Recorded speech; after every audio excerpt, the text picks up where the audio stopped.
Beleza, meu nome é Vitor Leonardo, galera. E chegando umas novas atualizações aqui no Brasil Tuning, como vocês podem ver, ó. Tem agora umas estrelinhas aqui que eu acho que deve ser de procurado.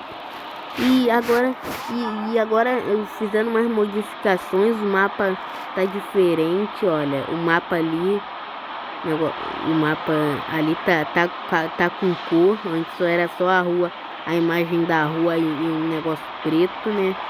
E ali também tem agora uns prédios, os lugares de ganhar dinheiro. Tá, mas sinceramente ficou maneiro. Agora aqui virou uma cidade, um centro. Sendo que só minha casa, só ali que agora é favela agora. Então, galera, fiquem com o vídeo aí, galera. E vamos explorar a cidade aí, galera. Isso.